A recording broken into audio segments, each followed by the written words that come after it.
space consolidation. In a sense, we have gained the spaces with various methods of non-extraction treatment taking methods. And we have gained the space.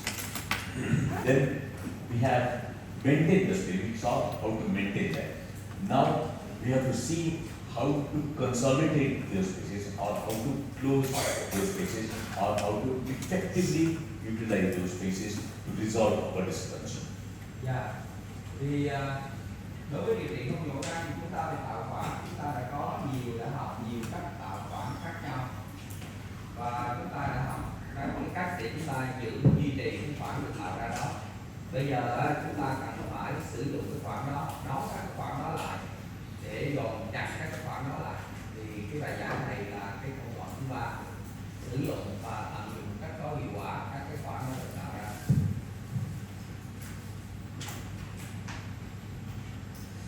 Okay, so if I do an example here, that okay, this is probably one of the molar crystallizations.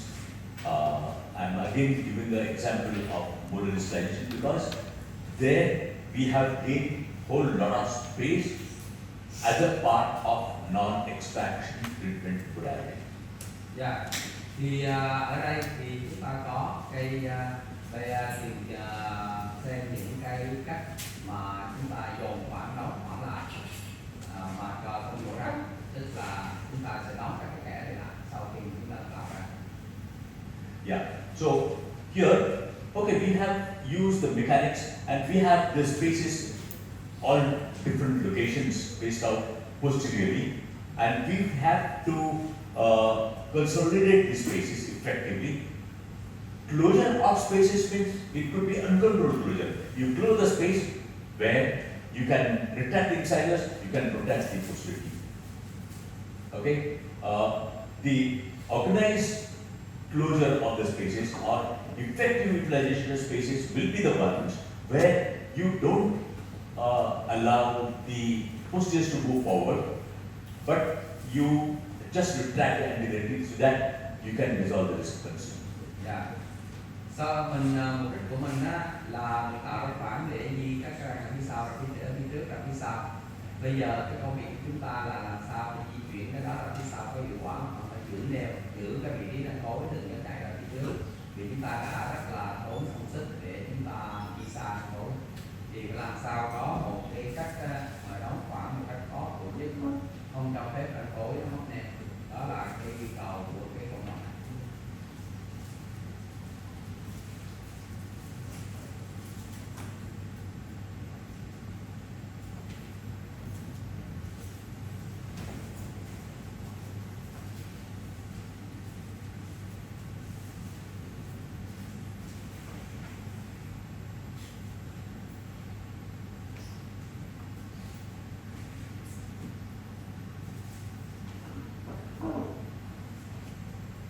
Okay, so we have to then. So what you can do here is when we have such kind of space, we have the ligature tie from the molar to the second bicuspid already given. When we are changing the wires, we already have a non-spirated button. Okay, it's a different design altogether. Let's not discuss this part because it's a different upline system altogether. So we have very little space here, okay, on both the sides. So our goal is to get in contact with the first molar so that we make this as one unit and use this as a part of anchor or anchorage to retract the anterior teeth. Yeah. Chúng ta có cái răng số 5 và các răng số 6 thì phía bên tay trái là nó gần chạm với nhau.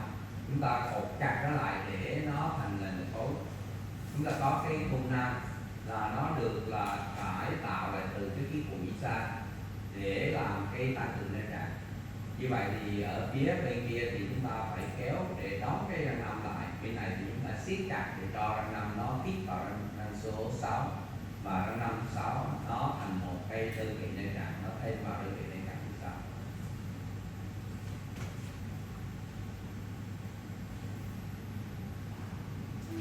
Okay, that's how the buccal occlusion is. So we have bonded the upper and lower. In that particular case, the molars were distalized, and then we have to retract the second bicuspid and the first bicuspid.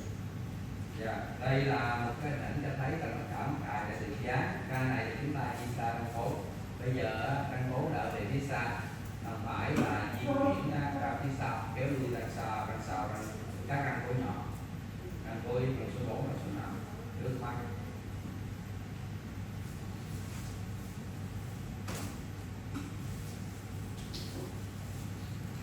So once you do that, now here the second bicuspids are in contact now with the first molars. All right. So this becomes as one unit, and then we ligate to the first bicuspid, and the first bicuspid will soon get into contact with this, and the entire thing becomes one unit, and then you retract the inside of the. Dạ, bây giờ răng 6 với răng 5 nó đã ghiền với nhau rồi, nó đã kết với nhau rồi. Chúng ta dùng răng 6 răng 5 cùng cung nan kéo răng 4. Khi răng 4 nó bắt đầu nó lui ra sau thì chúng ta có thể bắt đầu kéo tiếp các răng phía trước. So we don't directly start retracting the anterior teeth, because we are, in other words, what we are trying to say is that we are taking care of the anchorage. We are very sensitive to the anchorage. All right. So when you are planning the movement, we are not getting carried away to retract the anterior teeth immediately. We are making the anchorage absolutely robust, and then we planning the next phase. Dạ. Chúng ta không có kéo trực tiếp các răng trước, chúng ta kéo lần lượt các răng tối nhỏ, các răng nanh ra sau trước. Và bởi vì sao? Bởi vì cái trường hợp này nên chặn nó rất là nhạy cảm, mình rất là cắt công, mình muốn tìm được những cái khoảng đó. Nếu như mình kéo một rút rất là mạnh nên là rất là dễ mất nếp chặn. Ca này là ca gọi là nhạy cảm về nếp chặn, cho nên đừng có làm gì mà cho nó dễ mất nếp chặn.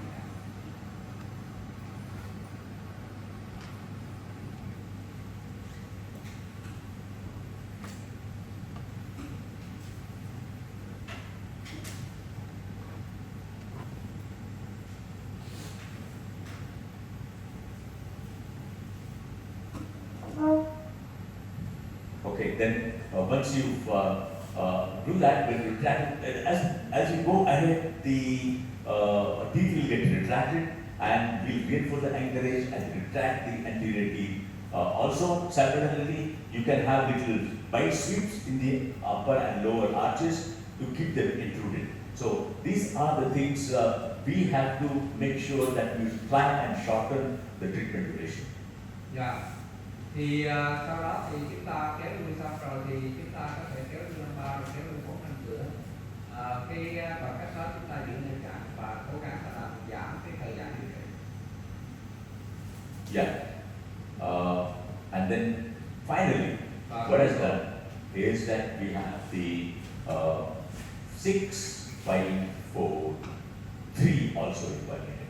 All right, Yeah. 3 also 1 unit, and this is actually so then we have to extend this ligature title canine. We have canine first bicuspid, second bicuspid for the 1 unit, and retract inside the teeth together. Dạ. Bây giờ thì 3, 4, 5, 6 nó đã kết với nhau hết rồi thì cột lại thành một khối. Đến lúc đó thì sẽ kéo 4 răng cửa. Yeah, so it doesn't mean that we have to follow the sequential pattern. Even if you have one this unit and 6 to 3 to 3 as 1 unit can be retracted. But in this case, since we were working in the lower arch, we kept on moving the teeth simultaneously. When we were just taking advantage of getting the top on the lower incisors, because we need to retract them, we need to have a good overcheck.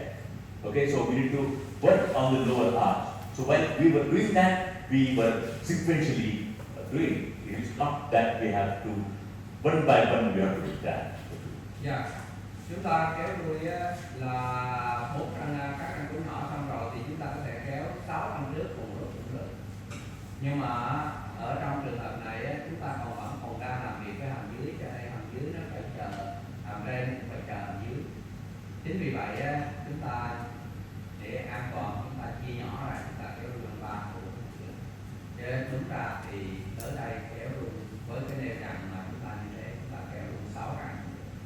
So if suppose we don't have work in the lower arch and to create an overcheck or so, in that case, if there is no adequate anchorage, you can bond the second molar. You don't have to align the second molar, because here we are thinking predominantly in terms of sagittal anchorage. Even if the second molar is not fully erupted, you can even bond a limbal bondable button or bondable button, and from that button or the tube, you ligate the first molar so that we include 7 as a part of anchorage. Yeah. Nếu như trong ca này thì phải chờ cái hàm dưới, cho nên là mới kéo từng răng 3 rồi kéo 4 răng cửa cho nó thong thả. Rồi nếu như mà chúng ta không phải chờ răng dưới mà cần phải nhanh á, thì chúng ta có thể kéo luôn 6 răng, và khi đó để sợ mất neo, chúng ta sẽ là dán thêm cây mắc cài ở răng số 7, cột nó với răng số 6 để lấy thêm răng số 7 đưa vào đơn vị nó chậm.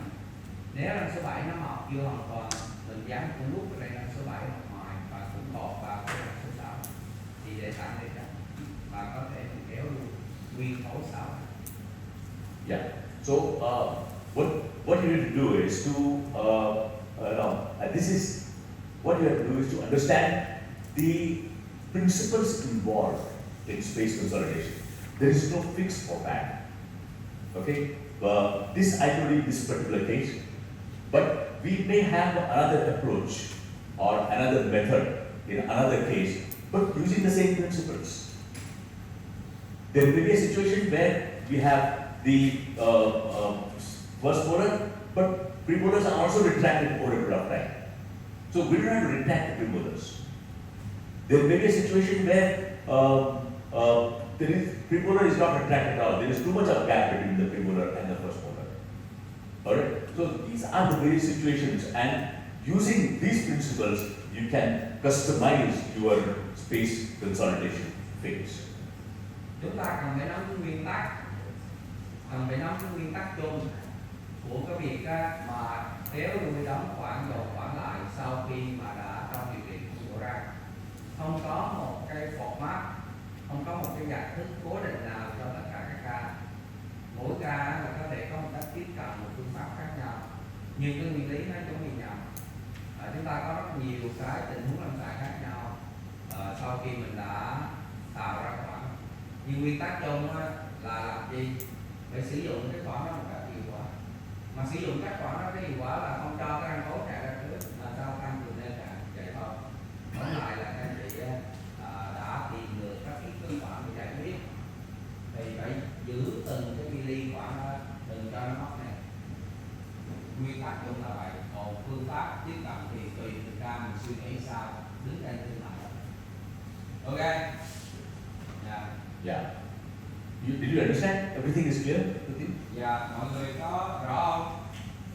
Yeah. Everybody's awake, isn't it?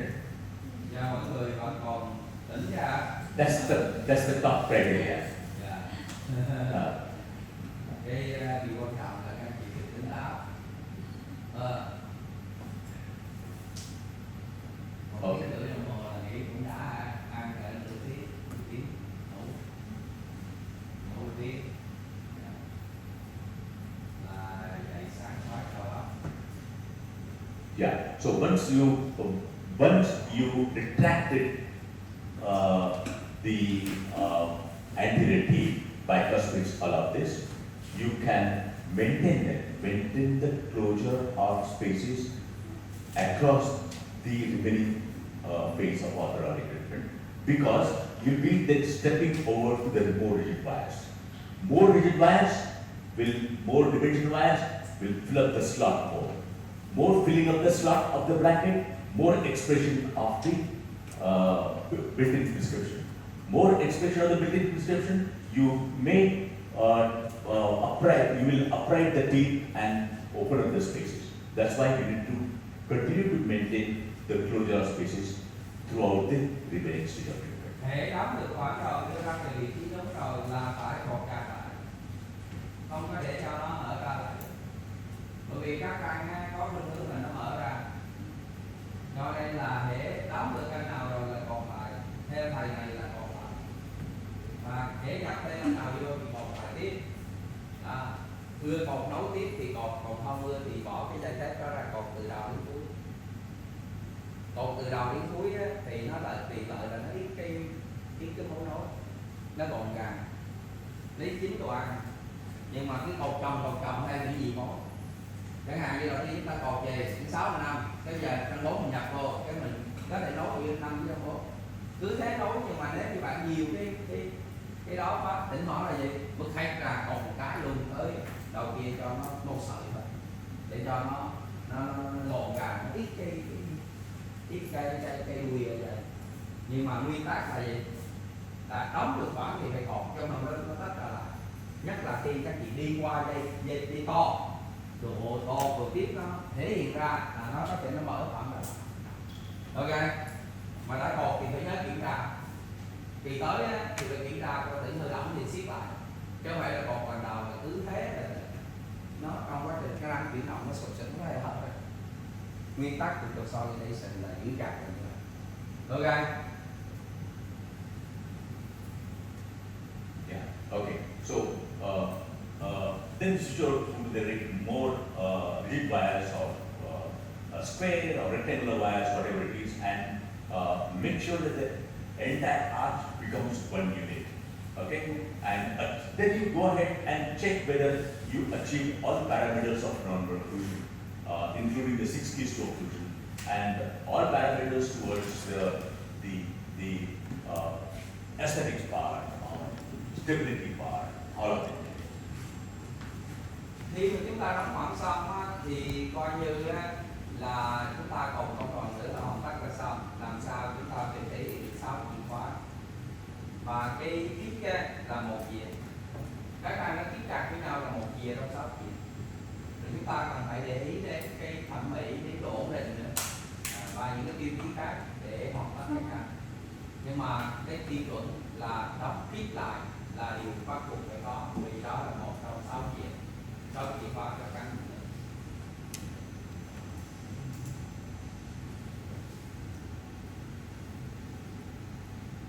Next module là music here. Thì hôm tới tôi sẽ ngồi đây, vì không ai ngồi đây. Thầy nói cái bài này biết để dành cho Vậy. Next module là music here. Vậy. Yeah, because you said that nobody want to sit here. Yeah. Music here. This is a more comfortable.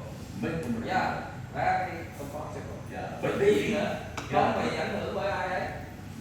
Chỉ có đôi khi thầy thọ đi qua tràn ràng thôi, chứ có ai chê mình đâu. Mà không biết tại sao mà cái bàn này không ai ngồi đấy. Yeah. Bàn này từ mấy lớn khác cũng vậy. Once you start sitting there, probably everybody will follow you. Dạ, và thầy nói ở đây thì các chị tới có nhiều người ngồi. Người ngồi đây. Tự thầy hỏi thử. Dạ, ở đây ngồi. Okay, so and then go ahead and do the debonding of the upper and lower arches, and that's how it is done. So we need to be very careful about all these areas and make sure that your goals are achieved. Otherwise, if your arch consolidation phase is not really great, you may allow the molars to move forward and then you finish again in a class 2 or end-on relationship. That would be the worst scenario. Dạ. Cho nên chúng ta cần phải đạt được tất cả các chìa khóa của các cán, rồi vị trí các cán cho tốt.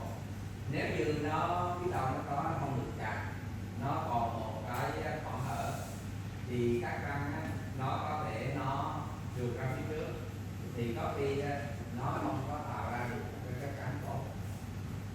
Các cán nó có thể nó bị mất cái hàm một, nên chúng ta phải chú ý cái này. Mà đối với em thầy là cuối cùng quyết định là để đóng bọc cái đâu là còn cái đó, nhưng mà đôi khi mình thấy cái tác giả khác là không có. Nhưng mà đúng là khi mình không cột đó thì mình lên cái dây tự nhiên hỏi rồi, lấy dây các ra nó chuyển động thì chuyện làm sao trước cột cái gì ấy tới đầu mình chỉ cột siết chặt đó rất là hay, nhưng mà chỉ có cái vệ sinh cái mà nó ở giờ cột số 8 nó dính rau dính tên rồi lại, nhưng mà nó rất hiệu quả về cái việc.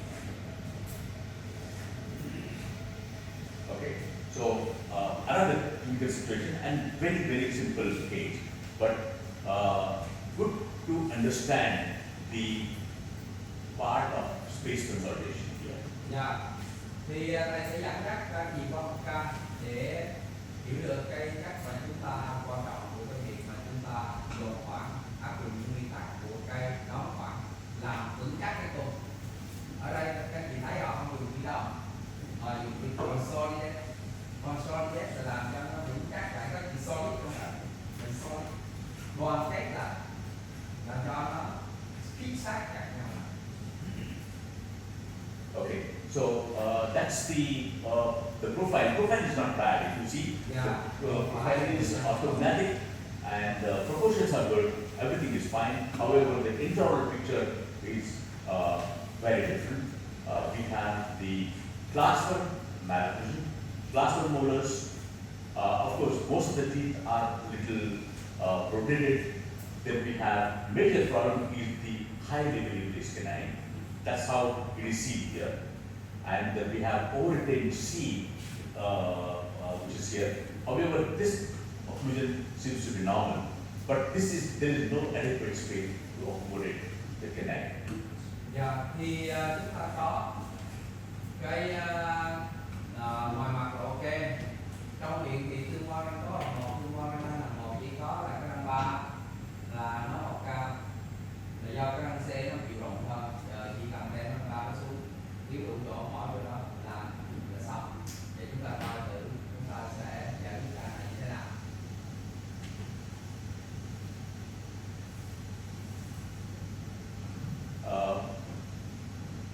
So we can't really afford to extract in this case. Here, if you extract, there is no sufficient space. If you extract the first pancreas space, the canal will come here, and then we have a lot of space, the very distal to the lateral incisor. So we have to just go ahead and plan non-extraction for this case. Dạ, chúng ta phải tiếp tục và điều trị ca này chỉ có thiếu khoảng từ đó từ răng 3 thôi, là phải làm điều trị không nhổ răng ca này. Nên chị thấy có ca này có yếu tố gì mà phải nhổ răng đâu, mặt là đẹp mà răng thiếu chỗ thì có răng thiếu chút hơn chỗ răng đó, làm sao để bảo quản đưa răng đó xuống. Ca này mà các chị có nhận được và bắt đầu điều trị rất là tốt, bắt đầu sự điều trị nhau mấy ca này rất là tốt, dễ nhất luôn. That's the occlusal view, and also we also see that this canine, other canine is also rotated. So usually when there is no adequate space in the arch, the teeth will find way to get displaced. Yeah.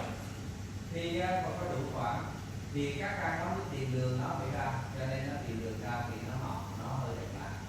Để nó có đủ khoảng thì nó thường là nằm trong vùng rồi, nó không đủ khoảng cho nó mới mọc đẹp lại.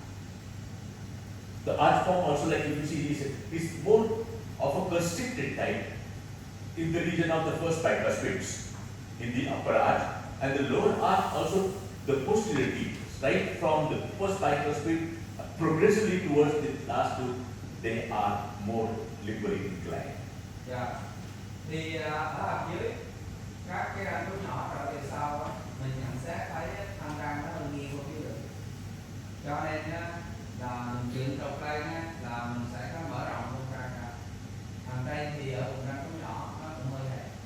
Cho nên mình nông phần trên, nông phần dưới là mình sẽ có khoảng.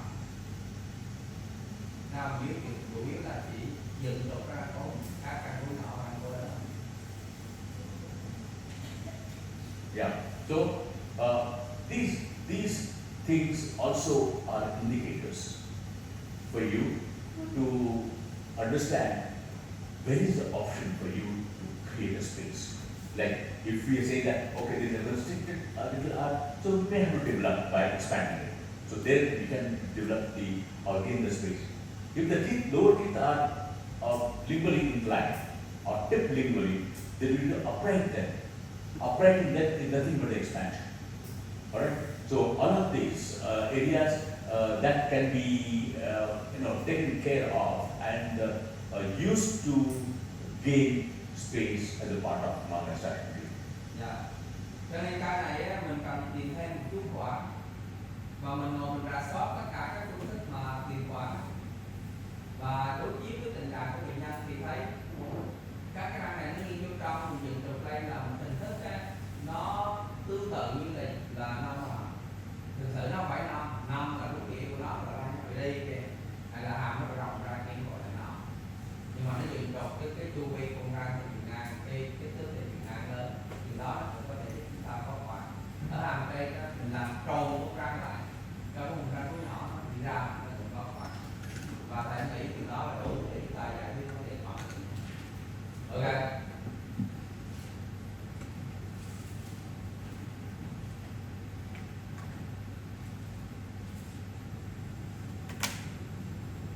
Okay, then we go ahead with this. Và chúng ta sẽ đi tiếp với cái này. So I've shown directly at this particular stage. Yeah. Và đây là đến cái giai đoạn này. And so what do you do to have a right just the ask why? Yeah. So I'm just now I'm showing this one and explain you the technique earlier. What I have done to create a space, especially here. What would the mechanics? Mechanics would be that you earlier retain the space, okay, retain the seat, bond the brackets all over, then extract the canine initially, okay, and when you extract the seat and put some kind of archwise sleeve, reverse sleeve between the two brackets so that you don't allow the closure of space. And as we extract the seat, the canine will also start descending. We don't have to wait for the descent of the canine, but while we are doing other things, you don't have to bracket that particular thing. Đầu tiên là mình dán mắc cài, không có dán cái răng nanh bệnh viện, không có dán cái răng xe, giữ răng xe ở đó, làm thẳng hàng các răng. Và trước khi mình nhổ răng xe, mình lấy một cái đoạn ống mà luồn cho dây cung để bảo vệ dây cung cho nó mềm mại dây cung, ống cao su. Mình cắt cái đoạn bằng y khoảng cách chỉ 2 mắc cài giữa răng 2 với răng 4. Mình luồn qua cái dây cung, mình đặt vô trong đó để mình giữ độ. Trong thời gian đó, cái răng 3 nó có thể nó trống, cho nên nó trống cái răng 3 sữa, nó có thể bắt đầu chuyển học như thế. Yeah, so you will do that. So once you keep on switching over the arch wire, your arch shape itself will expand the teeth. Yeah. Okay, I'm not giving any dedicated expansion appliance in this case. The arch wire itself will upright the teeth and it will be very slow, very controlled. So we have no other issues with that. However, while doing that, make sure that you restrain these particular teeth. Don't allow the closure of the space, and then at the right time we will bond the canine and ligate it indirectly to the arch wire. Okay, we don't get the wire right into the slot of the line. Yeah. Thì chúng ta không có mở rộng khoảng bằng một cái kỹ cụ chuyên dụng để mở khoảng, mà chỉ cần là cái dây côn nó rộng, mình bỏ vào đó tự động á, cái hàm trên nó làm tròn đều đây là nó đưa cái răng của nhỏ nó ra để kiếm khoảng. Trong thời gian đó nhớ giữ cái đoạn ống bảo vệ, ống luồn á, ống mà cao su bảo vệ thì giữ cái khoảng cách từ cho hai răng nó chạy với nhau. Và rồi á, chúng ta dán mắc cài răng số 3 và cột dán tiếp xuống. Cột dán tiếp tức là cột từ mắc cài đó xuống cái dây cung, và nó có thể làm cho dây cung hơi cong nhẹ chút để nó có cái lực kéo và xuống từ xuống.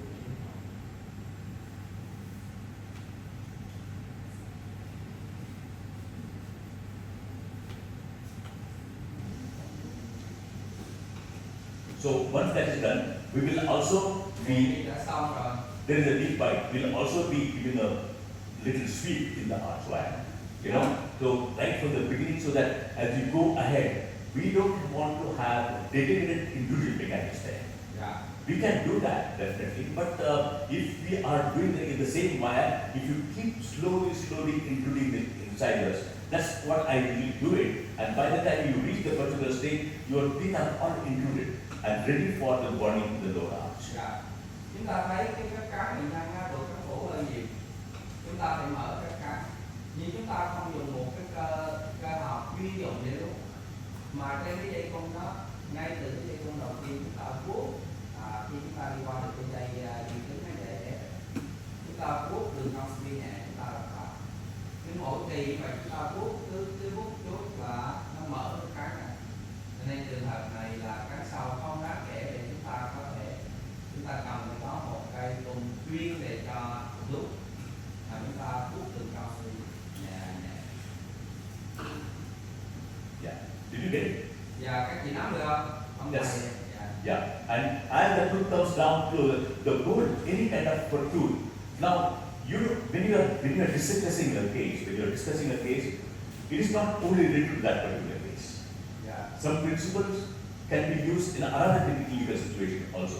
Now, sometimes you may have not like this way, but some other tooth may be lateral incisor or the second microsphere. Second microsphere may be placed onto the parietal side, or the even lateral incisor placed on the parietal side. So, same thing you can have with indirect ligation. The goal is to get the slot of the bracket as close to the archway as possible. And when there is a within the physiological limit deflection of the wire, we are able to engage the slot. That's the time you can engage the slot and bring it under the influence of archway deflection. Dạ, cho nên chúng ta có thể là mình mang cái răng nanh nó xuống làm đến khi cái mắc cài của răng nanh nó gần bằng cái mắc cài của tất cả các răng khác thì mình mới đưa cái dây cung vô. Bởi vì nếu chúng ta đưa cái dây cung mà nó bị biến dạng nhiều, cái lực nó rất là lớn, nó có thể làm xáo trộn cái dây thẳng chúng ta. Vì thay vì nó kéo răng ba xuống, nó có thể nó nhắc cái răng 4 với răng 2. Cho nên chúng ta không có được đưa cái dây cung, dù là cái dây mình có thể mình có những dây rất là bền mình đưa vô được nhưng không được. Không nên vội vã như vậy, phải kéo nó từ từ để cho mức độ biến dạng của dây nó nhẹ nhẹ nó mới đưa lại cái răng xuống.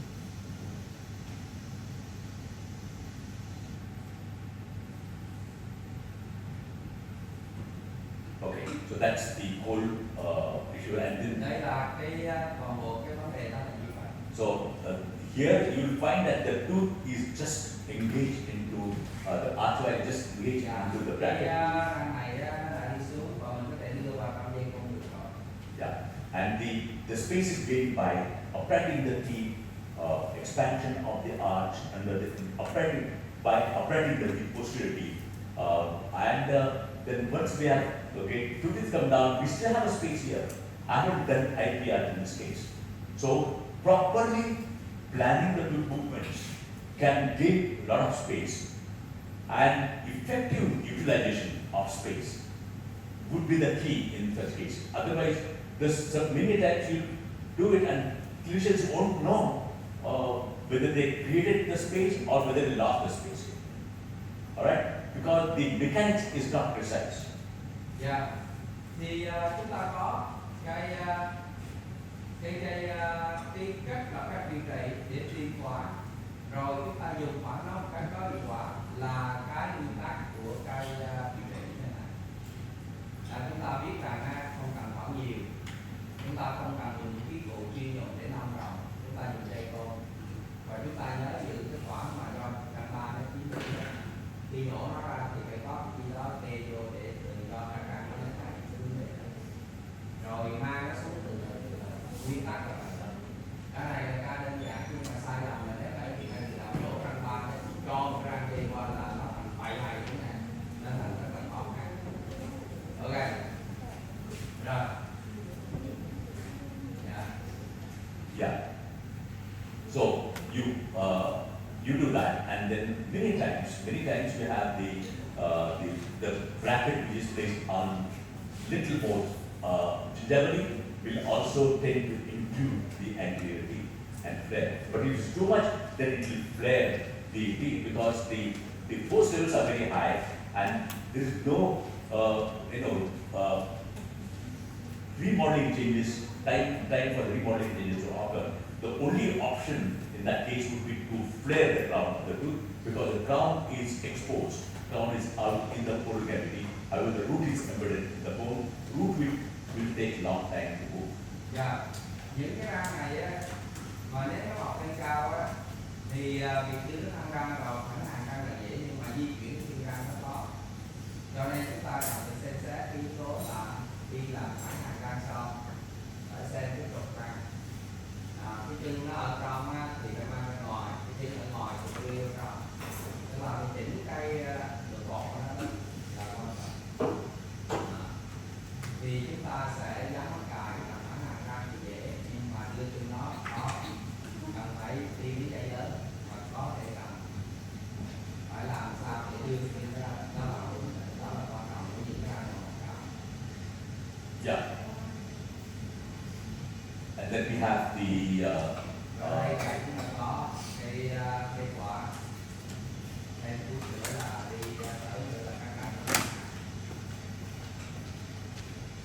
we can we have the relationship where the bite is started opening, and of course the overbite is influenced by many factors, and I really don't keep it very standardized parameter for that. But however, 2.5 millimeters is the average situation, but it can vary, and that would be subject of discussion. And it will take a long time, so we will not get into that at this particular stage. chúng ta là cần phải có một cái độ cán phủ tốt, không có một cái công thức là độ cán phủ là lưu chắc là phải 30 mm, không thường thì khoảng 2 phải là 2,5 mm độ cán phủ, tùy kích thước của răng mà mình có độ cán phủ tốt. Mình phải trong cái ca này phải có cái yếu tố là chỉnh cái độ cán phủ, vì hơi là gì? Hơi là cắn sâu. Hồi nãy thầy nói rồi, thầy chỉnh cái độ cán phủ chỉ bằng cách hút dây thôi, hút cho đến khi nào nó thấy nó mở cái cắn vừa phải, nó phải mở cái cắn. Trong ngôn ngữ chỉnh nha, cắn sâu là giảm cắn sâu thì người ta gọi là mở cái cắn. Cái gì đó mở cái cắn, đó nghĩa là đang bị cắn sâu. Mở cái cắn thì có thể là đúng đây ra cửa, đúng dưới ra cửa, là cầu răng sau, hay nhìn cầu răng sau thì chúng ta chỉ mở cái cắn. Yeah. So then you once you get into the slot of the canine bracket. So now earlier when I showed you this also, the focus is to get a slow movement of the canine, because we want the canine was placed here and the gingival margin there. We want soft tissues to follow the movement. Yeah. It should not be it not be too much fast. So it is a controlled vertical movement of the tooth. Even if you can get the rapid movement of the tooth, you should not do it. As far as possible, if you have any other movements to be done, please do that and allow the tooth to drift naturally if there is a possibility in that case. Các anh chị là nên nhớ rằng khi chúng ta kéo cái răng đi rồi là cái xương ổ và nướu đi theo, nhưng mà nó phải đi với cái tốc độ di chuyển răng sinh lý thì xương với nướu nó đi theo. Các anh chị kéo ào cái nhanh cái là cục nướu rồi, nướu nó không đi theo kịp và sau này cái răng đó răng nó cục nướu. Đó là lý do mình phải kéo từ từ từng chút một đưa cái răng nó xuống. Mặc dù đó đứng về phương diện di chuyển răng mình có thể di chuyển nhanh hơn, nhưng mà cái tác hại trên nha chu, tức là cái xương ổ và cái nướu nó sẽ xảy ra, thì mình sẽ không đảm bảo được tiêu chuẩn là nha chu lành mạnh, không bảo đảm được tiêu chuẩn sức khỏe của răng, mà không đẹp nữa. Khi một cái răng nanh mà nó dài hơn, nó lộ nướu ra là chắc chắn không đẹp, là để thẩm mỹ. Cho nên anh chị chú ý về việc là kéo những cái răng mà mọc cao, kéo xuống và kéo từ từ. Và một thầy nhắc lại nguyên tắc sinh học là mình trồi răng là xương ổ và nướu đi theo, cũng như mình luống răng thì là xương ổ và nướu nó đi theo. Có khi nó đi không cùng pha, nó hơi chậm pha chút, nó lắc giống như internet mình nó lắc vậy, nhưng mà nó đi theo. Còn mà có nhiều người hỏi là rằng mình luống cái răng xuống, cái răng chìm điểm nó mất cái răng không, mình luống sinh lý là luống tới đâu xương ổ nó tìm, nướu nó tìm tới đó, có thể nó chậm pha một chút, chậm hơn chút nghĩa là có khi nó còn đó, từ từ vài tháng để ý vị trí đó bắt đầu nó tái lập lại. Các chị nắm được không? Chứ nhiều người không hiểu về sinh học á, hỏi ngớ ngẩn là gì, là mình trồi nó ra thì cái răng đó nó giống như nó lộ ra cái thân ra thôi, đầu đi đâu, gan đi tới đâu, xương hổ đi tới đâu, nước đi tới đâu, nhưng mà phải chậm. Còn trồi nhanh nhất là gì các chị không? Nhổ đó là trồi nhanh nhất, nhổ ra là cái trồi nhanh nhất, tốc độ nhanh nhất, đúng không? Trồi ra chỉ ra từ từ tháng thì từ ly, hoặc là chưa tới ly thì không phải ly là được. Ok.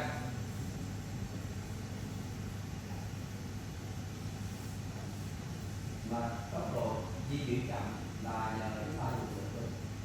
So the entire the focus here was effective utilization of the space. So we created the space. I talked about the opening, gaining the space, but effective utilization is very, very important.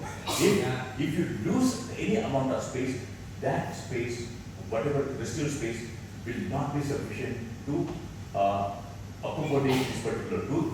That means it will the outcome will not be optimal, or you will not be able to achieve the defined goals that were done at the beginning of the day. Yeah. Cái trọng tâm, cái focus, cái trọng tâm của bài này là phải sử dụng cái hiệu quả của khoảng. Đừng để mất cái khoảng đó. Nếu như chúng ta không biết cách mà sử dụng thì nhổ cái đằng xe đó ra, không kéo lên ba cái xuống, không được rồi. Chúng ta đã phải giữ khoảng, tận dụng cái khoảng vậy thôi. Nói chung là các anh chị hiểu nguyên tắc đó và nhớ nguyên tắc đó trong đầu khi mình làm. Còn tùy cơ thì cái kiểu biết tùy mỗi ca là chị suy nghĩ. Chỉnh nha, đòi hỏi mình suy nghĩ đó. Bằng chứng là quá mình vừa mình không biết làm tiếp gì. Mình xịt rửa mình chụp hình rồi mình ghi nhận cái mình đi về từ từ ngồi mình huy động sức mạnh có thể của tất cả các chuyên viên để coi được là như vậy là chỉnh ra là cái môn khó đầu tiên có mình suy nghĩ để đưa ra. Yeah. Okay. So this was the how the case was before treatment, and that's how we got it at this particular stage. Yeah. Thì đây là trước điều trị và sau. Chỉnh nha nó suy nghĩ nhưng mà cũng được cái là đôi khi có những cái dễ chỉ cần là theo cái công thức hoặc là theo những ca mẫu là làm được. Nếu mà cả có thể cũng vô là làm sao thì nó cũng có những ca đó để nó làm phần thử, nhưng mà những ca khó để mà bệnh viện tự dặn mình á là nổi được nha, mà không nổi thì thôi mình chuyển cho mình có cái túi vậy đó để nó mình đầy vào kia thì cái tiếng mình đây á mình làm không khỏe rồi vậy đừng có lo. Mà những bệnh người trẻ là phải lo nó là theo chuyển hết và mình khi có ca nào là mình vô mình họ nói từ nào ra lên từ từ phải đến chị vi phạm là sẽ có đến chị giống như đến chị tận tụy với cái nghiệp dĩ của mình là chị không có thiếu gì. Đối xử thì anh cần cố gắng học hành làm cho ca sau là luôn tốt đẹp hơn là tội nghiệp của người nào đầu đời. Thế những người nào đầu đời của mình không làm đây các chị thấy cái dạng con chỗ con răng con nhỏ nó hơi bình ra kia nó rồi cái đó là một yếu tố mang lại cho mình chút khoảng để mình giải quyết ra và nhìn trên phía mặt nhai là mình biết cái độ cọt anh chị ạ. Độ cọt của răng nó có thể được đánh giá trên lâm sàng một cách nhìn từ mặt nhai tốt thì cái độ của cái mặt cọt nó bao nhiêu. Yeah, that's how the patient spine is. Yeah. Okay, that's it. So there are many situations like this, and that demonstrates a typical approach and the principles involved in space consolidation. Yeah. Thì đó là những cái mà chúng ta sẽ những cái nguyên lý. Cái này như minh họa một cái ca vẽ thôi. Tình huống thì rất là đa dạng, nhưng nguyên lý của việc đó nó khoảng là phải lo giữ đã tiền khoản nhỏ để không đổ ra rồi lo giữ đeo rất là chặt, phải giữ đeo rất là chặt, bởi vì anh là tính khoản đó là bao nhiêu là đủ đó. Nó khác với điều trị nổ ra. Điều trị nhổ răng đầu tiên, nhổ răng ăn ra cái răng thứ 7 ly, nhưng mà anh chỉ dùng có 5 ly thôi, nó cho phép mắc 2-3 ly. Còn này không có cho phép mắc, bởi vì đâu có tạo nhiều đâu mà mắc, có bao nhiêu là phải xài bấy nhiêu. Các gì lắm rồi, cho nên phải giữ neo rất là chặt. Rồi, và làm xong cái nào và đi là trên tinh thần giữ neo chặt, không được mất cái khoảng đó thì phải đi từ từ, đi nhanh là mất neo, hoặc là nếu không thì chỉ phải có cái gì đó neo rất tốt thì chỉ đi được. Mà dồn xong rồi là cột lại, nguyên tắc này nó là dồn xong rồi là gì, cột chặt lại, còn cái giờ chốt của cái chuyện này